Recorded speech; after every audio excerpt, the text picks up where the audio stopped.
Genética médica populacional. Genética é o estudo da herança. Genética médica é o estudo da herança de doenças, de caracteres anormais. E populacional é quando o doente é uma população. Então, é o estudo de fatores genéticos em doenças que são frequentes em algumas populações. O INAGEMP nasceu de um grupo de pessoas, todos geneticistas, mas focalizados em diferentes aspectos da genética, ora na genética de populações mais tradicional, ora na genética médica tradicional, e nós achamos que tinha espaço para uma nova disciplina, a disciplina da genética que cuida das populações, mas com um enfoque médico. O Instituto de Genética Médica Populacional, INAGEMP, ele foi criado com o objetivo de nós podermos investigar e atender populações que tenham problemas genéticos específicos. Uma proposta inovadora, não só no Brasil, mas em termos mundiais, e que está crescendo como uma disciplina, como uma maneira de estudar as doenças genéticas e também de aprender com as doenças genéticas, como desenvolver novos tratamentos, como desenvolver novos métodos de diagnóstico. Então, é toda uma avenida nova que se abre com a genética médica populacional. Então aqui agora nós vamos apresentar 4 projetos diferentes que vão ilustrar situações diferentes, geneticamente falando ou culturalmente falando, e que vão ilustrar situações diferentes do Brasil.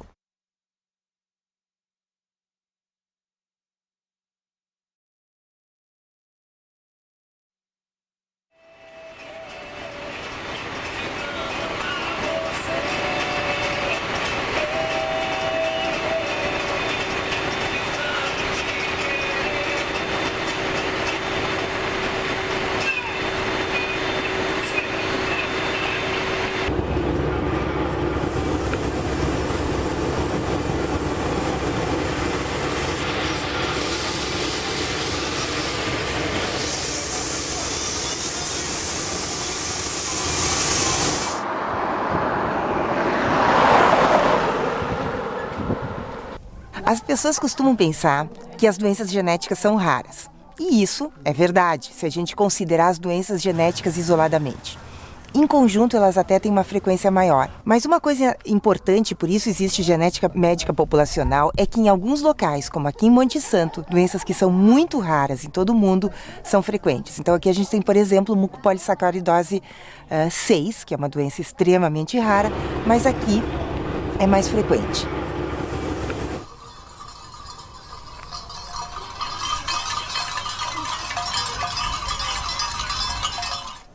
A mucopolissacaridose tipo 6, ou MPS6, como é mais facilmente dita, é um erro inato do metabolismo causado por uma deficiência na atividade de uma enzima metabólica que degrada glicosaminoglicano.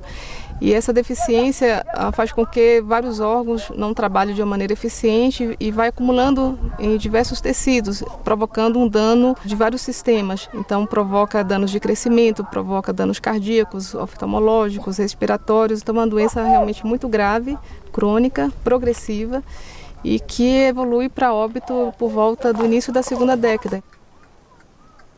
Ao nascimento ela não é percebida clinicamente, não está incluída dentro das doenças do programa de triagem neonatal, então ela só pode ser percebida através da manifestação clínica, que geralmente aparece raramente antes do primeiro ano de vida.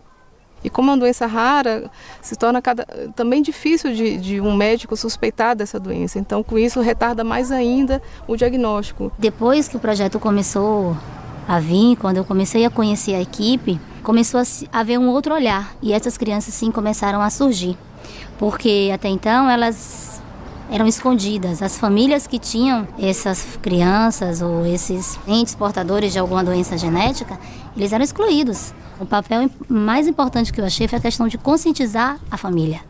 O cuidado que a gente teve sempre foi de não estigmatizar a população, de não criar uma sensação pejorativa de que era uma cidade com grandes problemas, com grandes doenças. Então a gente via que, na verdade, o município é carente de várias coisas. Fica aqui no sertão da Bahia, com a seca, né, com a pobreza do Nordeste do Brasil. E, além disso, tem essas doenças que são complexas, que são difíceis e que acontecem realmente com elevadas frequências. O Brasil tem umas características muito interessantes. É uma extensão muito vasta de terra. que foi colonizada por diferentes pessoas que vieram de diferentes nações, com diferentes culturas, e aqui tudo se misturou, mas também há um movimento para dentro do Brasil, né, e que faz com que se criem pequenas comunidades em diferentes locais. Cada uma com uma história diferente, algumas com uma cultura diferente, e apesar de todo mundo falar a mesma língua, com particularidades que a gente não pode ignorar. Sem a gente entender isso, a gente não vai conseguir passar a informação, entender, se fazer comunicar.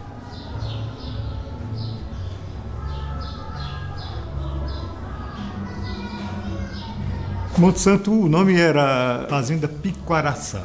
Então, o Frei, quando fez a primeira procissão, que construiu o santuário, celebrou a missa e tudo, ele disse que a partir daquele dia, a Serra de Piquaraçá passaria a chamar-se Monte Santo. Monte Santo foi base para a Guerra de Canudos e tem uma vocação religiosa muito grande, ou seja, a cidade, na verdade, ela foi criada, originada a partir dessa vocação religiosa.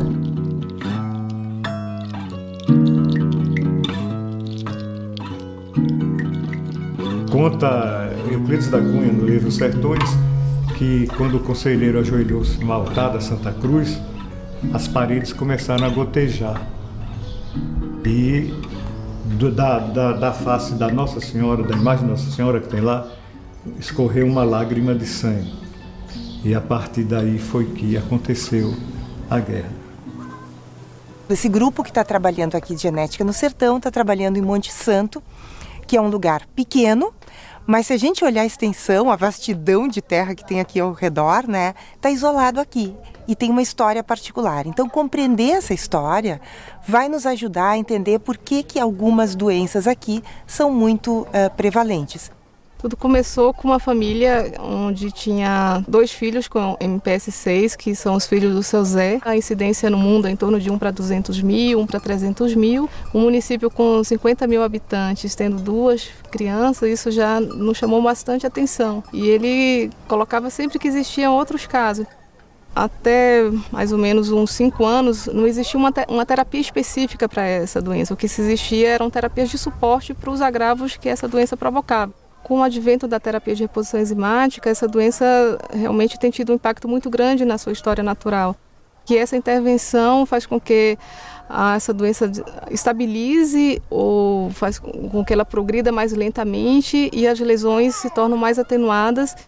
O tratamento cada vez mais precoce, o impacto é muito mais eficiente. Tínhamos ainda uma possibilidade de existir outras ocorrências, porque contávamos com outras informações de doenças dessa região e intitulamos esse projeto Genética no Sertão por conta disso. E quando chegamos aqui, nos deparamos com que realmente não era somente um rumor, era uma verdade. Existiam várias famílias com mucopolissacaridose tipo 6 e membros, inclusive, que eles nem se conheciam, não tinham a ideia de que poderiam ser parentes, né? Muitas vezes a gente tem um lugar que até é maior, que tem uma população maior, mas por uma questão cultural fazem o que a gente chama de casamento preferencial. Ou seja, ao escolher o parceiro, vai escolher alguém que, por alguma razão, pode ter mais chance de ser parecido e nesse parecido geneticamente. Então a gente analisou os casamentos consanguíneos desde a época em que se tem registro em Monte Santo. E a gente observou que existe uma frequência muito elevada de casamento consanguíneo, mas não só isso, a gente observou também a frequência de casamentos endogâmicos, ou seja, indivíduos que casam somente com indivíduos do mesmo local. E aí verificamos que, na verdade, existia uma pressão social muito grande para casar dentro do grupo. Coletamos várias entrevistas nas quais eles declaravam: não, eu casava com o primo porque é melhor, porque você já conhece a família. Há uma série de narrativas que fortalecem esta ideia que a coisa melhor é casar com alguém que é próximo. O crescimento da população foi fundamentalmente ocorrendo com o nascimento de indivíduos daqui e não com a entrada de pessoas de fora. Você tem uma diminuição da variabilidade e tem uma probabilidade maior de aparecimento de doenças genéticas que são recessivas e raras na população. A Tatiana, que foi minha aluna de doutorado e estava trabalhando com fenilcetonúria, estava percebendo a ocorrência com elevada frequência de fenilcetonúria e hipotireoidismo congênito, por coincidência, nesse mesmo município, em Monte Santo. Então, uma doença já chamava bastante atenção, três doenças, isso realmente ficou bastante curioso. Então, para um geneticista, eu tive na minha formação básica genética de população, isso realmente me despertou bastante o interesse. Nós temos hoje diagnosticados algo em torno de 110 pacientes com fenilcetonúria no estado da Bahia. Desses, 9 são de Monte Santo. Então, num estado com 417 municípios, como é a Bahia, a gente tem um aglomerado mesmo aqui. Quando eu ingressei no projeto Genética no Sertão, foi logo no seu início, na fazenda de elaboração. E justamente porque lá na triagem neonatal nós tínhamos muitos casos de crianças com fenilcetonúria e hipotireoidismo que eram muito prevalentes. E são doenças que não são tão prevalentes na população de maneira geral. Atraso do desenvolvimento, problemas cognitivos, problemas de linguagem que pudessem remeter especialmente a fenilcetonúria, que é uma doença que não dá muito estigma físico. Então é mais difícil de ser suspeitada se não foi diagnosticada pelo teste do pezinho. Qual é o efeito, né, que gera nessas famílias, nessas pessoas, saber que tem uma doença genética ou às vezes que é portador de uma doença genética, que vai ter filhos com doenças genéticas. Então, a depender do sonho que essa pessoa tinha, né, como é que isso fica afetado. Então, não apenas a gente faz esse diagnóstico laboratorial, a entrega dos resultados, mas também um acolhimento, né, desses indivíduos que estão recebendo um laudo, né, que coloca em evidência algum tipo de dificuldade que eles vão ter que enfrentar. Me explicaram como era, mas foi quase 2 anos para me entender o que significava isso. Eles me explicavam, mas eu não entendia. Aí no começo me explicava que não tinha nada, ela era uma menina saudável, mas o meu pensamento era de morrer. Morrer, ficar paralítica e morrer, né? Eu não acreditava que ela ia viver, ficar saudável. Depois foi crescendo, fortinha, saudável, nunca me deu um trabalho de nada. É inteligente na escola, não tem sintomas nenhum. Hoje só tem que agradecer mesmo.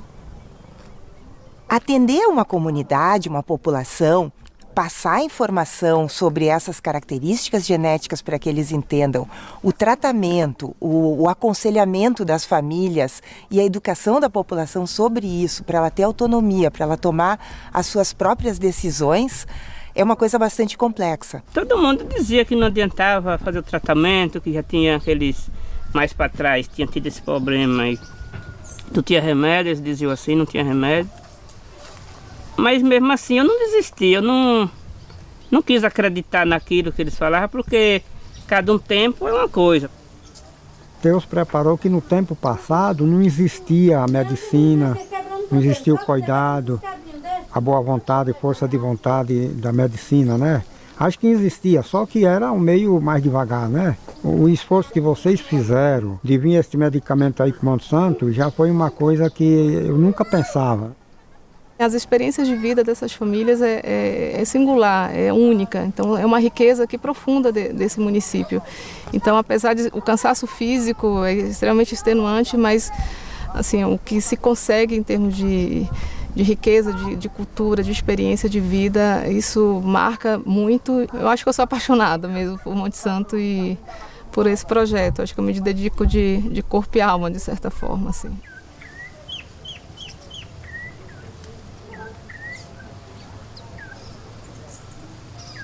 Antes do tratamento, eu achava eles muito doentes, se queixando de muita dor de ouvido, não dormia de noite, a respiração, ele era sufocado. Hoje não, dorme tranquilo, se for possível, dorme a noite toda, não levanta, não vê sufocação, a não ser quando tem assim um problema de gripe. Quando gripe, eu acho ele bem tranquilo. E a medicação, eu acho que foi uma ajuda, não é uma ajuda assim que vai dizer, vai ser uma pessoa igual a gente, mas a gente vê uma melhora boa neles. O que tu mais gosta de fazer? Brincar. De moto? Prefere andar devagar ou andar rápido? Rápido. Posso ir? Pode. Um ponto que eu trago muito para discussão e que eu acho que a realidade de Monte Santo mostra muito isso é qual é a aposta que eu faço nesse filho doente, né? E que a gente vem observando que com a intervenção, com o acolhimento, com o tipo de trabalho junto, né, que realmente busca encaminhar algum tipo de solução para essa dificuldade, eles voltam a apostar nesses filhos. A gente ia de moto, aí colocava um na frente, a bolsa na frente, um no colo, outro no outro, e a Júlia segurando os dois. A gente ia debaixo de chuva, sol, meia-noite, madrugada, e a gente seguia a viagem, não preocupado, mas devido a gente querer aqui aquela melhora para os meninos, a gente não estava nem aí, não estava chovendo, se tinha sol, se tinha perigo na estrada, não estava nem aí, a gente seguia a viagem. É bom ser nordestino e ser sertanejo. Tem pessoas que às vezes negam, assim, dizem, não, que bobagem, o valor está na gente, no nosso coração, nessa beleza toda que tem. Deus fez o mundo com cada lugar com seu aspecto diferente. Nada pode ser igual. Eu acho que cada terra dessa tem uma função em relação à vida do mundo. Uma é seca, outra chove mais, é um equilíbrio. E é um povo forte, viu? É muito forte. O Euclides disse uma frase com sertanejo muito bem aplicada. O sertanejo é mais do que um forte.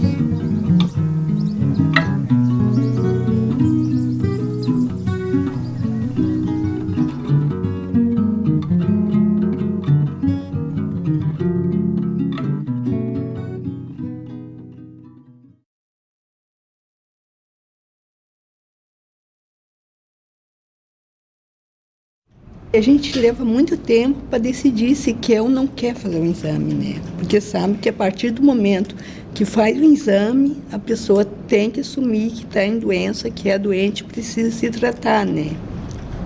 É difícil a gente dizer sim que eu sou doente, né? Ataxia é uma palavra de origem grega. Em grego, acho que significa confusão, desordem.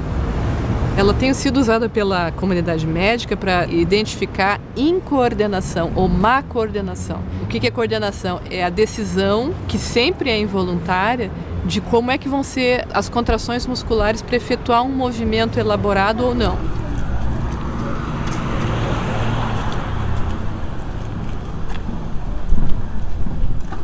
O meu nome é Maribel Duarte de Matos, tenho 47 anos. Tenho uma ferragem em Cachoeirinha, sou casada há 25 anos, tenho dois filhos, uma guria com 21 anos e um guri com 14. Trabalho na ferragem, né? E sou portadora da ataxia da José Machado. A doença de Machado-Joseph é causada por uma sequência repetitiva de códon CAG que está expandido num dos genes da ataxina 3 de uma pessoa. É uma doença genética autossômica dominante. Portanto, são famílias de pessoas com a mesma condição, né? Em diferentes gerações. Essa doença se caracteriza por a manifestação principal ser o desequilíbrio, a falta de coordenação dos movimentos de uma pessoa que começa na vida adulta em geral. Muitos desses indivíduos que ficam atáxicos no meio da quarta década não sabiam que iam ficar atáxicos, não é? Já estão inseridos no mundo do trabalho, das relações adultas, já tiveram filhos e assim por diante, o que pode também ajudar a gente a compreender por que há tantas pessoas afetadas numa determinada família. O meu irmão, com 45 anos, começou a ter desequilíbrio. Ele foi no hospital de clínicas e fizeram o exame, né? E deu que ele tinha essa doença. Daí eu fiquei com medo de fazer, na época eu não tinha desequilíbrio. Então eu esperei uns 5 anos, só que daí agora eu vi que eu tô com um desequilíbrio. E daí fui no hospital de clínicas para fazer o diagnóstico, né? Daí fiz e crente que eu não tinha, né? Eu digo, vê que é uma coisa da minha cabeça, esse desequilíbrio é uma coisa... não tenho, mas fui lá e deu resultado positivo, né?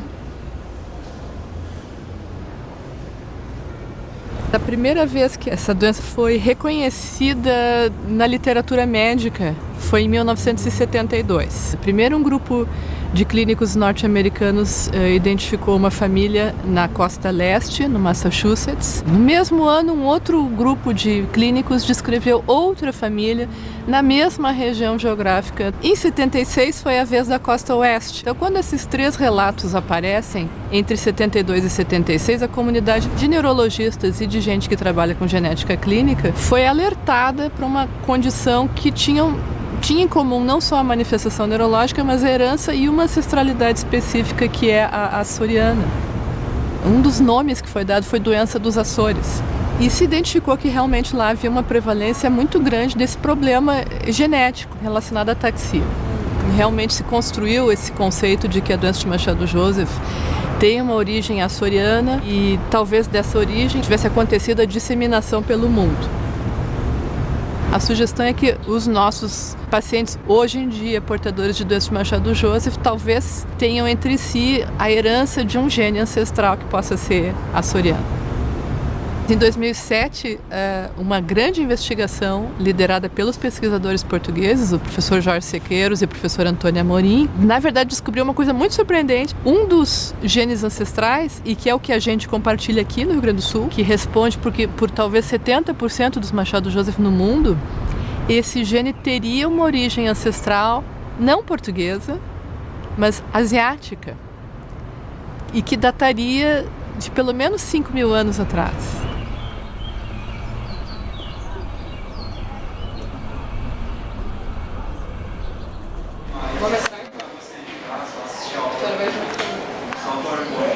Aos 3 anos, acho, desde ali com desequilíbrio, então eu comecei, eu digo, já caí, porque eu tava já com desequilíbrio, né? Então daí eu acho que é por causa disso. Para subir e descer a escada é difícil também? Sim, eu tenho que me segurar, não consigo sim.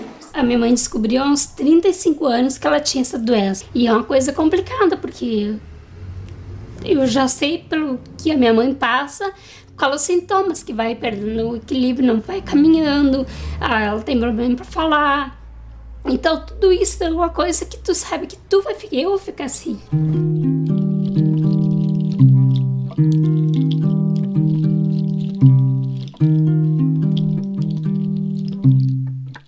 O primeiro dos movimentos envolvidos quase sempre é a caminhada, né? Eles começam a ficar trôpegos, a não ter a boa direção da marcha que eles escolhem realizar, e frequentemente são confundidos com pessoas embriagadas. Tende a ser progressivo, né? Então a pessoa paulatinamente vai ficando mais desequilibrada, isso vai ficando mais aparente, e mais cedo ou mais tarde possivelmente vai haver uma incapacidade da caminhada de forma independente.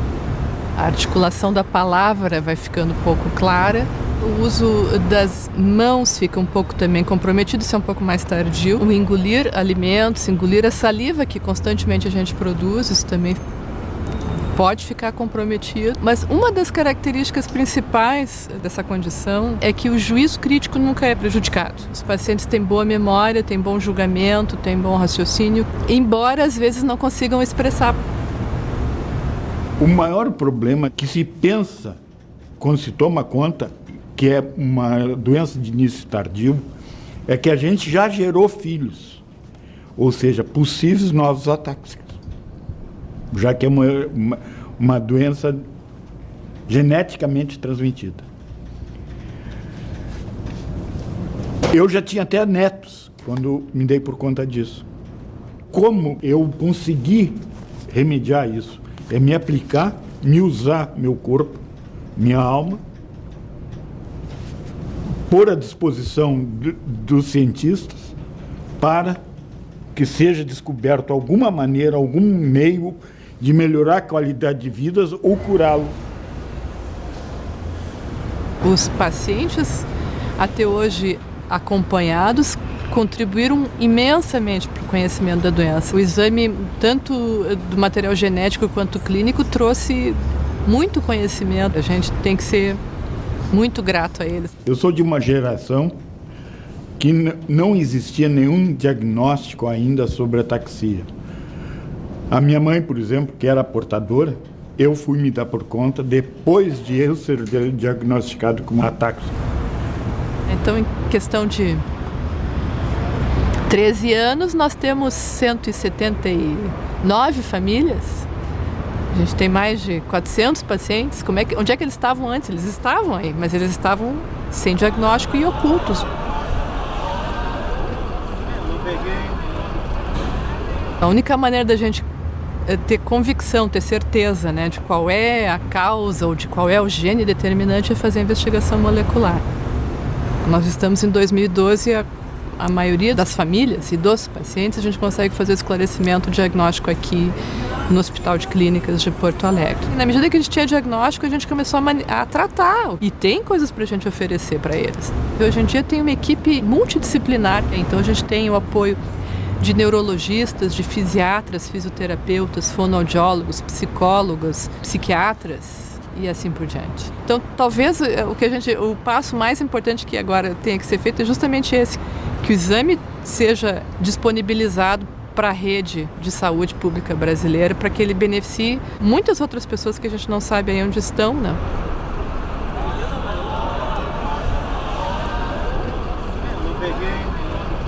A principal contribuição que a gente pode ter dado, ou está dando à doença agora, é um estudo sobre um medicamento. Então, assim, qual é a eficácia e a segurança de um medicamento que a gente elegeu e que é o carbonato de lítio, tá? Para a doença de Machado-Joseph. A racionalidade é que o carbonato de lítio tem uma série de potenciais efeitos neuroprotetores para muitas situações e talvez para Machado-Joseph, é a nossa esperança. Embora não passe de esperança, né? A gente tem que ter a evidência para depois dizer se acontece assim mesmo ou não. Só fazendo assim para descartar a hipótese do lítio e fazer outro ensaio com outro medicamento, até que a gente descubra algo que realmente beneficie.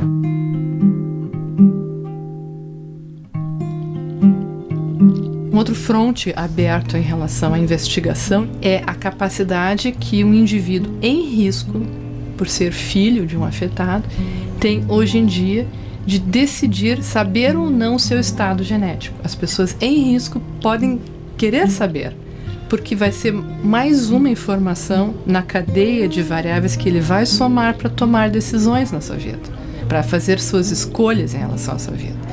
A escolher a sua profissão, a escolher onde é que ele vai investir mais ou não o seu tempo, o seu dinheiro, os seus afetos, a escolher se vai ter ou não vai ter filhos, né?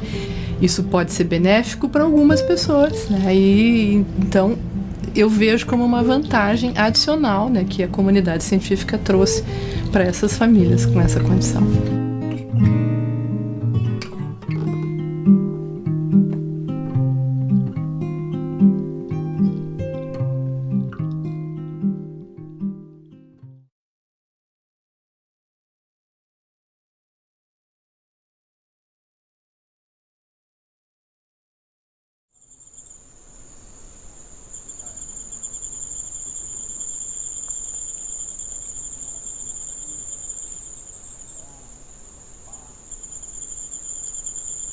Eu sou o André, tenho 31 anos, nasci na cidade de Ouro Preto, Rondônia, trabalho na unidade da USP, de motorista. A leishmaniose tem muito aqui na região, eu nunca tive o desprazer de ter essa doença, né? Mas malária, já tive várias vezes. Ela dá febre, dores de cabeça, vômito, né? E aí você já tem que caçar os tratamentos para se recuperar.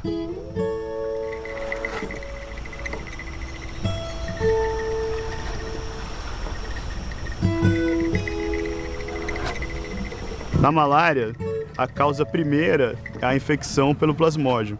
Então, é necessário que o indivíduo tenha sido exposto ao plasmódio para que ele desenvolva a malária. Dessa forma, a genética não é a principal causa da doença. Não pode nem dizer que ela é uma causa, mas ela é um fator que predispõe ou protege o indivíduo da infecção.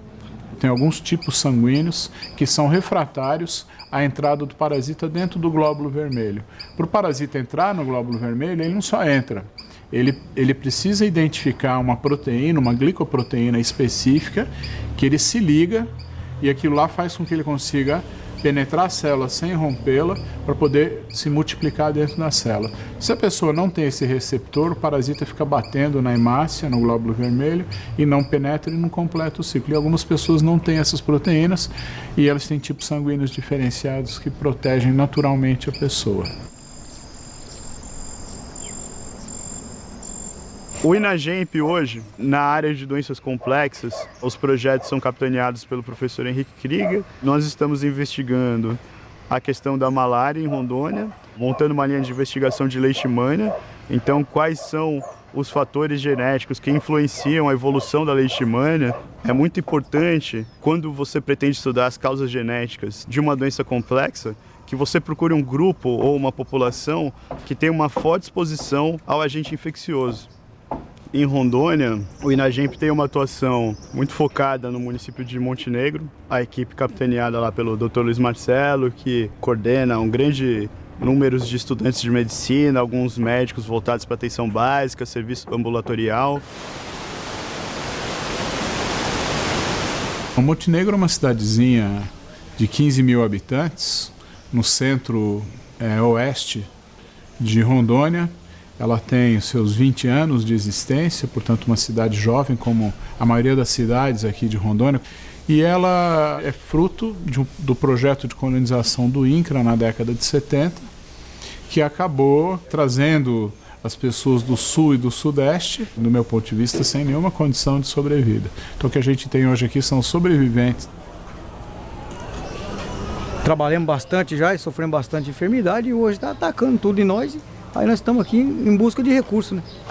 E achamos um lugar que foi aperfeiçoado, né? Que é o único lugar aqui dentro do estado que eu estou vendo que está sendo bem desenvolvido, né? Então nós estamos aqui correndo atrás disso aí. Na verdade, nós somos um centro colaborador de um grande projeto, que é o Instituto Nacional de Genética Médica Populacional. Por termos uma tradição de trabalho com doenças tropicais, estarmos inseridos na Amazônia brasileira, nós temos colaborado com a abordagem de pacientes com leishmaniose tegumentar americana, que é o foco de pesquisa do nosso grupo da USP. Sei quem já trabalhou demais da conta, teve muita malária, leishmaniose, tudo que se pensar aqui em Rondônia, o cara já passou. Quase os 40 anos de Rondônia, o trem aqui foi doído, só que hoje melhorou mais. Eu faço a abordagem dos pacientes do ponto de vista clínico e cirúrgico. Abordo os pacientes, faço questionário, examino, faço o diagnóstico e faço a retirada de amostras de tecidos e de sangue que interessam ao pessoal da genética. Então a gente pode dividir o componente com os geneticistas, o professor Krieger, o professor Ricardo, e eu aqui como médico fazendo a abordagem dos pacientes. Meu problema é leishmaniose, estou aí na leishmaniose, estou até parando aqui em Montenegro mesmo, por causa do tratamento, né? Tem que ficar aí tomado no hospital. A leishmaniose é uma doença de um desafio imenso, porque ela se trata de uma zoonose, na verdade. A zoonose é aquela doença que ocorre entre animais, e ela é uma doença que é transmitida dentro da floresta, primordialmente, entre animais como o tatu, o tamanduá, o bicho preguiça, principalmente, o gambá, a raposa e os dípteros, que são mosquitos, entre aspas, que são flebotomíneos, que picam esses animais, e o homem, quando entra na floresta para fazer a derrubada, para caçar, para pescar, ou para passear, ou por algum outro motivo, acaba sendo picado por esses flebotomíneos, e no local da picada inocula-se o parasito, e esse parasito é um corpo estranho na pele da gente, e o nosso organismo responde contra esse parasito com uma reação inflamatória. Essa reação inflamatória vai produzir a lesão do tecido, a destruição do tecido, que forma a úlcera, que é a úlcera leishmaniótica. Aqui em Rondônia ocorrem duas formas principais de leishmania, a leishmania cutânea e a leishmania mucosa.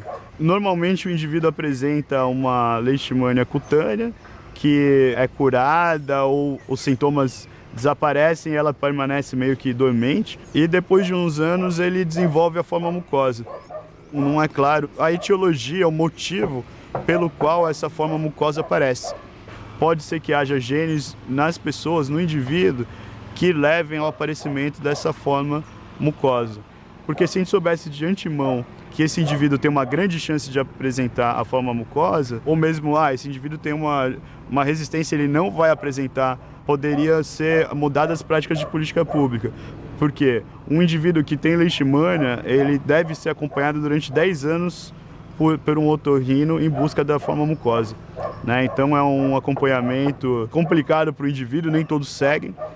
É complicado para o sistema de saúde, mas que é necessário, porque hoje não é sabido qual indivíduo vai ou não vai desenvolver a forma mucosa. A pesquisa retroalimenta a universidade, o conhecimento humano, propiciando então informações e aperfeiçoamento de técnicas, de métodos, de drogas, de técnicas diagnósticas, enfim. Com o aparecimento dos microarranjos ou microarrays, né, que é uma técnica que ela permite uma abordagem do genoma todo ao mesmo tempo, houve uma grande evolução, porque a gente deixa de ter que trabalhar com alguns poucos genes candidatos e a gente trabalha com polimorfismos que estão ao longo de todo o genoma. Esses estudos são chamados estudos de Genome Wide Association Analysis, que são os GWAS, né? Então, análise de varredura genômica em português, e é a abordagem que a gente vem trazendo. É um dos primeiros grupos a aplicar essa metodologia no Brasil.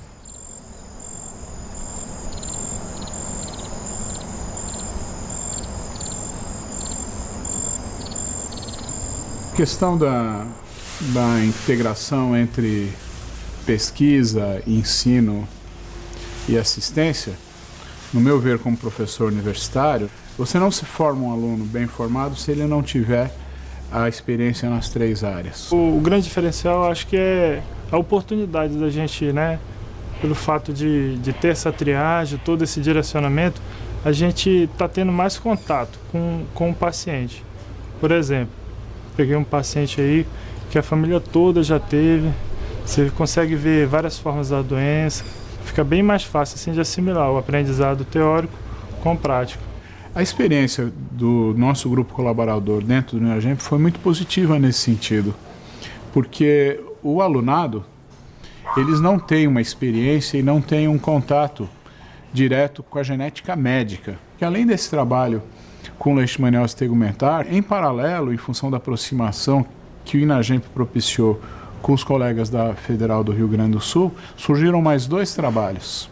Um trabalho, como eu citei, que é o trabalho sobre farmacogenômica na hanseníase. E outro trabalho que veio de bônus também, que foi muito interessante, foi um estudo piloto da Organização Mundial de Saúde sobre a ocorrência de malformações congênitas em recém-nascidos de Rondônia.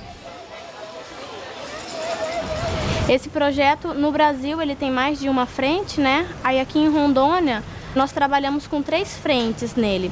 2 frentes avaliam o desfecho da gestação, logo que a mãe dá início à maternidade, e uma frente a gente trabalha com acompanhamento da mãe durante todo o pré-natal. A gente está aqui, né, em Porto Velho, e assim, a gente não tem um geneticista aqui. Então eu particularmente nunca pensei em um dia fazer genética. Não tinha conhecimento do que seria genética médica. O que a gente conhece de genética é pouco, é o que a gente conhece do 2º grau. E ter participado desse projeto fez com que a doutora Lavínia viesse, desse uma aula do que seria genética médica, e que fez várias pessoas do projeto, inclusive, se interessarem. Há uma certa crítica que a pesquisa básica está muito afastada do sujeito da amostra, né, da pessoa que a gente pesquisa. E eu acho que essa crítica ela merece atenção e ela merece ser trabalhada. A gente tem que olhar para o paciente, para a população, para a saúde do grupo, do coletivo. Estamos aqui no Maçangana, localizado a aproximadamente uns 40 quilômetros de Montenegro, que é uma comunidade onde tem uma zona de garimpo. A gente capta esses pacientes que fazem parte dos nossos protocolos que são realizados no ICB5 USP e lança nos protocolos que posteriormente servem para pesquisa. Em contrapartida, dá atenção médica a esses pacientes e fornece uma qualidade de vida melhor e faz promoção à saúde, prevenção de doenças que são mais frequentes nessa região.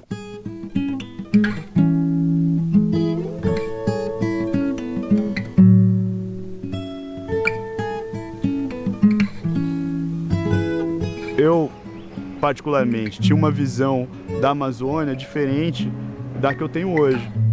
Eu via a Amazônia como uma coisa que estava lá, que precisava ali ser preservada, deve ser preservada, mas que também tem que haver um diálogo com quem está aqui, né?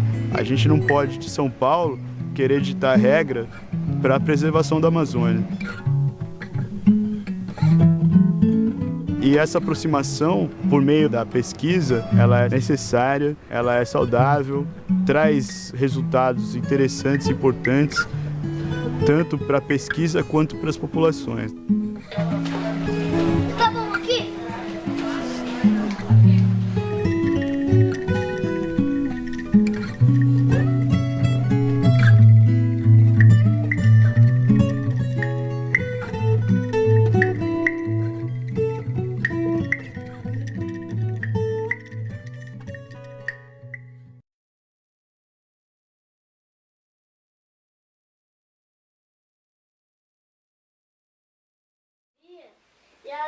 As irmãs gêmeas? As irmãs gêmeas? Elas colocaram no caixão. Não, caixão não, mamãe. Às vezes a gente pensa, na linha São Pedro, um lugarzinho tão pequeno lá, né, que deu tantos gêmeos. Eu acho que esse fenômeno de gêmeos é na genética, não é nem na comida, nem na água. Eu não acredito. Sabe-se de pessoas que vêm de perto e de longe, que tem muita fé, que bebendo a água do lugar, que ela influencia. Se isso está associado à água, à fé ou à crença, aí fica um mistério. Na nossa opinião, é um fenômeno genético, pelo menos na nossa família. Não sei se tem alguma coisa a ver com, sei lá, com Mengele, que é o que contam. Nós não admitimos vinculações à passagem de Joseph Mengele. Nós não somos pessoas ligadas a isso. Eu vejo assim aquele fenômeno Mengele ter influenciado, para quem é de fora, até acredito que seja possível eles pensar numa forma assim, né? Só que para nós que éramos os atingidos, os verdadeiros pais de gêmeos, nós sabíamos que isso era impossível ser verdade. Nós sempre achávamos já que era uma questão genética, né?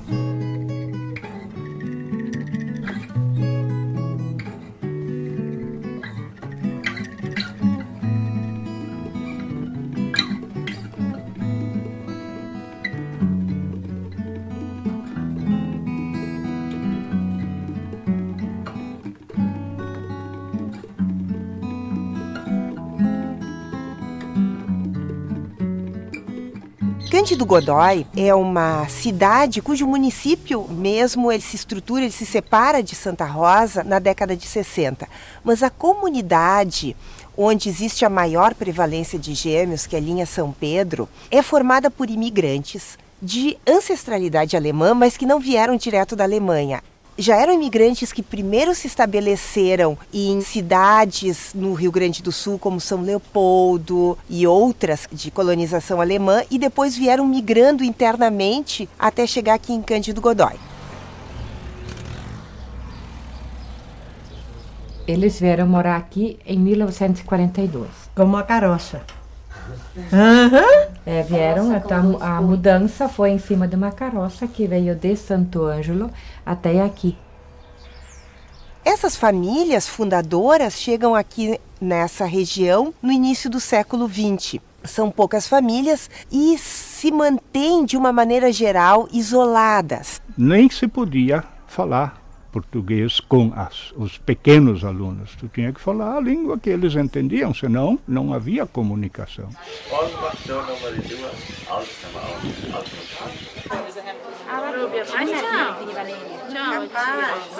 Nós haben die Plätze dann freigehalten. Von Ufse, heiße und septische Bau, não sei, eu acho, um galpão. E daí eles foram morar junto com o tio da minha mãe, né? E daí eles compraram a terra Aí eles abriram dentro do mato um pedacinho onde eles poderiam construir um galpão para eles, né? E daí eles foram morar lá. É uma comunidade que cresce, mas que não vem muitos novos migrantes para cá. Na maioria as pessoas saem daqui, uma comunidade rural que fica estável. Então isso está de acordo com essa ideia do efeito fundador.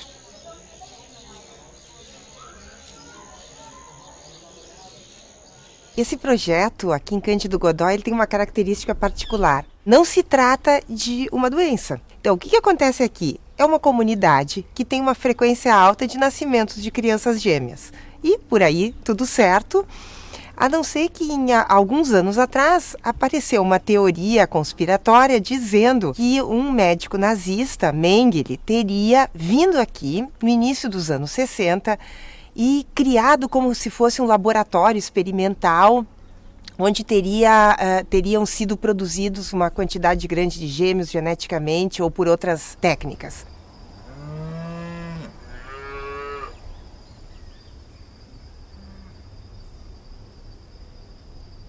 A gente usou duas estratégias complementares que foram as seguintes. A primeira, nós resolvemos verificar uma hipótese. Se Mengele teria tido um efeito na frequência de gêmeos, esse aumento de gêmeos teria de ser a partir de 1960, por aí. Se isso fosse verdade, o que sobra para eles? Das duas, uma. Ou eles são colaboradores do Mengele e fizeram isso de boa vontade, porque eles acreditavam, etc., o que é horrível.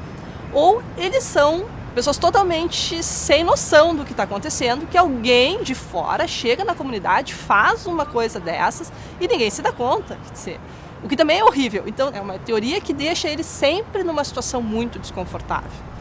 Então, nós fizemos um artifício muito simples. Nós fomos para registros de nascimento e de batizado e conseguimos traçar e registrar os batismos de crianças aqui na região de Cândido Godói desde o início do século XX.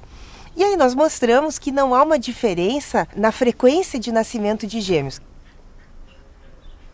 Então a nossa hipótese baseou num fenômeno que a gente conhece em genética de populações, que é o chamado efeito fundador. Quando uma pequena comunidade se estabelece a partir de uma comunidade maior, algumas vezes, algumas pessoas que têm uma característica genética que pode ser muito rara na população original, vêm para esse local e ficam mais concentrados e essa característica genética se torna frequente. Então pensamos, vamos investigar que características genéticas poderiam haver aqui que estivessem estimulando ou predispondo ao nascimento de gêmeos. E chegamos a uma descoberta, uma variante de uma proteína chamada P53, que é relacionada à fertilidade. Ela tem uma frequência aqui bem mais alta do que no resto da população brasileira e também é mais alta em mães de gêmeos do que em mães de não gêmeos que nasceram aqui em Cândido Godói. Uma coisa importante que nós tentamos desenvolver aqui é essa questão de a gente trabalhar no empoderamento da comunidade. O que eu quero dizer com isso? Imaginem o seguinte, nós temos então uma comunidade que tem uma alta frequência de gêmeos, mas que tem a explicação deles, que é a água ou então a vontade de Deus, né? Tem uma explicação de jornalistas e de outros que seria Mengele, e chegamos nós, os cientistas, com uma terceira explicação técnica que para nós pode fazer sentido, mas para eles não. Então todo o nosso projeto, e ainda mais o projeto veio de uma pergunta deles, né? Foi de sempre passar as informações desde a formulação das nossas hipóteses, como a gente trabalharia no projeto e a comunicação dos resultados antes que eles fossem publicados. Voltar lá para dar os resultados, porque é muito fácil, a gente vai num lugar, a gente envolve as pessoas, cria uma expectativa, tu mexe com as pessoas, de alguma maneira as pessoas estão sendo estudadas, elas estão sendo expostas, elas estão sendo filmadas, fotografadas. Por causa disso, nós estivemos aqui no início de 2011, quando a gente tinha os primeiros resultados, mas resultados já concretos. Antes que nós enviássemos para publicação, nós viemos aqui e apresentamos tanto para os gêmeos e seus familiares, como outros membros da comunidade. Que o fato da gente ter voltado, ter dito para eles, ter encontrado uma explicação biológica que finalmente ponha fim a toda essa história, esse mito, foi uma coisa bem importante. Hoje nós estamos muito felizes com esse processo todo, porque muitas vezes hoje tu relata e o pessoal pergunta: onde fica o município de Cândido Godói? Na época se dizia que Cândido Godói fica próximo a Santa Rosa. Hoje nós podemos dizer de boca cheia: Cândido Godói é a terra dos gêmeos. Eu penso que pudesse ser um alerta para o mundo, né? Já vários acontecimentos dão em tempo de crise para chamar a atenção, né? De repente, um lugarzinho pacato, simples, pequenininho, chamar ao mundo a atenção de nascerem muitos gêmeos, para mim é um chamado para respeitar mais a vida.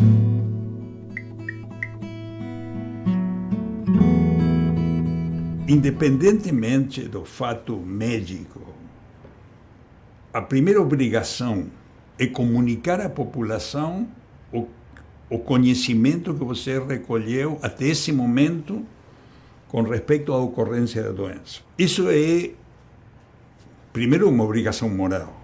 Eu estou trabalhando para o governo que me paga para fazer um estudo que está sendo pago pela população. Não tem dúvida que a população tem que estar a par do conhecimento. Nós estamos ainda num caminho, mas já aprendemos muita coisa. Então, a genética médica populacional no Brasil se estrutura através de diversos projetos, mas com o INAGEMP a gente consegue reunir vários deles, dar a eles uma característica comum, um resultado comum, e que isso possa ser aplicado para gerações futuras de cientistas, de médicos e assim por diante.